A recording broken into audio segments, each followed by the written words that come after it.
Fala, estudante, beleza? Eu sou o Gabriel e hoje a gente vai ver progressões aritméticas. Eu vou passar aqui aquilo que você precisa saber para fazer a prova do Enem. Então é o seguinte, eu deixei uma sequência numérica aqui. Você percebe que é uma sequência, eu tenho números, eu vou cedendo por outros números.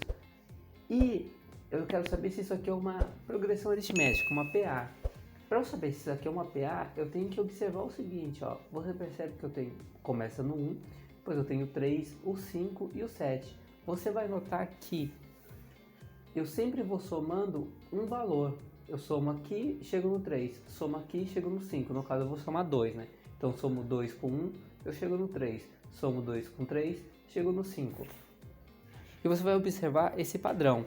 Quando eu tiver isso aqui, eu tenho números e eu sempre somo o mesmo número para chegar no próximo número. Então, aqui eu vou somar 2. Para cá, eu vou somar 2 também. Do 5 para o 7, eu somo 2. Você vai perceber que é sempre o mesmo valor que eu vou somando para chegar nos próximos. Eu somo ao antecessor um valor e chego no próximo número.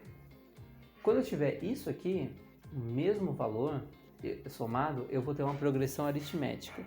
E esse valor somado aqui, eu chamo de razão. No caso, a minha razão ela é 2, mas poderia ser qualquer outro valor. Então, eu vou transformar isso aqui de forma genérica agora. Eu posso fazer o seguinte, de forma genérica. Eu vou ter o primeiro termo, que eu vou chamar de A1. O segundo termo eu chamo de A2. O índice fica embaixo aqui. O terceiro A3. E aí eu vou até o meu AN. Esse AN é o último termo da minha progressão. E o N significa a quantidade de termos que eu tenho na minha progressão, certo? Então, N é o número de termos. O número não, a quantidade, né? A quantidade de termos. E aqui, como disse que isso aqui é uma PA, eu também tenho a minha razão. E como que eu vou definir a minha razão? Se eu estou sempre somando, se eu pegar um termo e subtrair do seu antecessor, eu sempre vou ter a razão.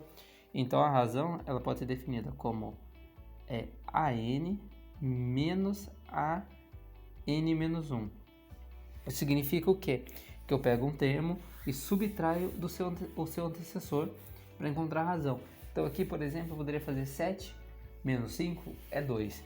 Se eu pegar o 5, 5 menos 3 também é 2. Então isso aqui sempre vai dar certo. Então eu tenho que ter em mente o seguinte. N é a quantidade de termos que eu tenho na razão, na progressão, e R é a minha razão, beleza? Agora é o seguinte, como que eu vou definir, por exemplo, esse meu termo? Eu quero definir o termo AN aqui. Eu vou definir o termo AN da seguinte forma. AN ele vai ser igual a A1 mais N menos 1 vezes a razão. Observe isso aqui é bastante importante, você precisa saber, ter isso aqui em mente. AN é igual a A1 mais N menos 1 vezes a razão. A pergunta é, esse N aqui, ele é necessariamente o último termo da minha razão? Não, eu coloco a N para definir um termo genérico qualquer. Então, por exemplo, se eu quiser saber o quinto termo dessa PA aqui, eu vou fazer da seguinte forma. Vamos calcular o quinto termo dessa PA aqui. Eu sei que a razão dessa PA é 2. Eu sei que o primeiro termo é 1. E o N que eu quero é 5. Então eu faço o seguinte. A5 vai ser igual a A1, que é 1, mais N, o meu N é 5, menos 1, vezes a razão, que é 2. Então A5 vai ser igual a 1 mais 4 vezes 2. Então A5 vai ser igual a 1 mais 8, 9. Próximo termo aqui, esse é o primeiro, segundo, terceiro, quarto. Eu queria o quinto é 9. É 9, certo? Porque eu estou somando 2 aqui. Só que eu calculei de outra forma. Então observe Seguinte, isso aqui é para eu achar um termo genérico qualquer que eu queira, né?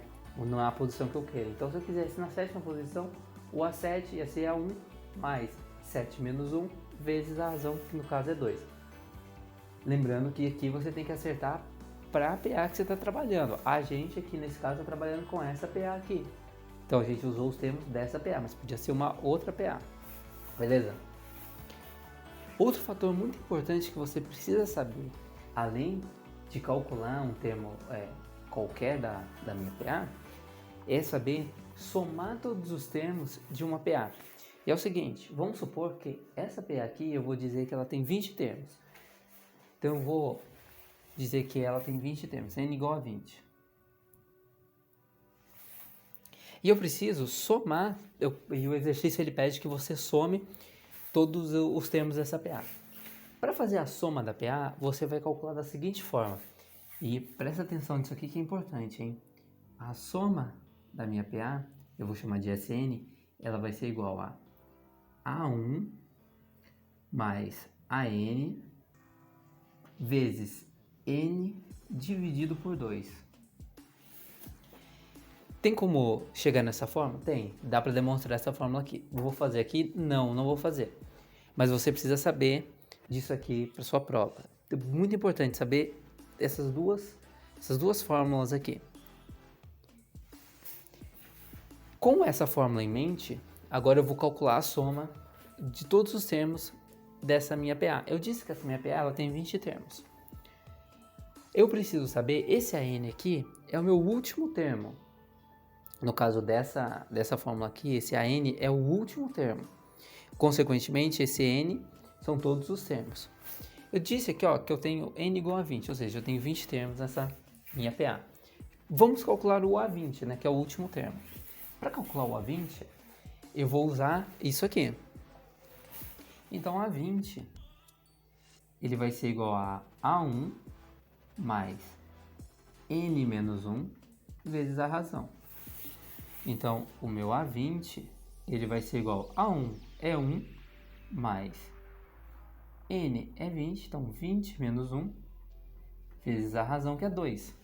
Então, fico com A20 igual a 1 mais 19 vezes 2. Então, A20 é 1 mais 19 vezes 2 vai dar 38. Portanto, A20 vai ser igual a 39.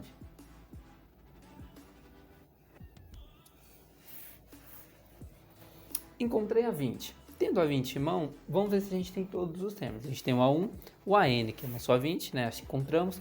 Temos o N, que é 20. Temos tudo que a gente precisa para fazer a soma. Então, vamos fazer aqui. SN, a soma dessa nossa PA aqui, dos termos dessa PA, vai ser A1, que é 1, mais A20, né, a N, que é 39, vezes N, que é 20, dividido por 2. Então, SN vai ser igual a 40, dividido por 2, vezes 20. Então, eu tenho que SN vai ser igual a 20 vezes 20. Portanto, a nossa soma é 400. Bem simples isso. Você vai olhar, vai aplicar a fórmula que você acabou de aprender aqui, ou revisou, e vai achar de forma muito simples. Só que na sua prova provavelmente não vai cair desse jeito, não vai cair uma aplicação direta. Principalmente na prova do Enem, ela vai cair algo mais contextualizado. Então o que você vai precisar fazer? Ler, interpretar o que está acontecendo e transformar para algo mais simples. Eu já tenho o exercício resolvido aqui, vai lá e dá uma olhada, e aí você vai poder analisar direitinho, beleza? Então é isso, se inscreve e deixa o like. Falou!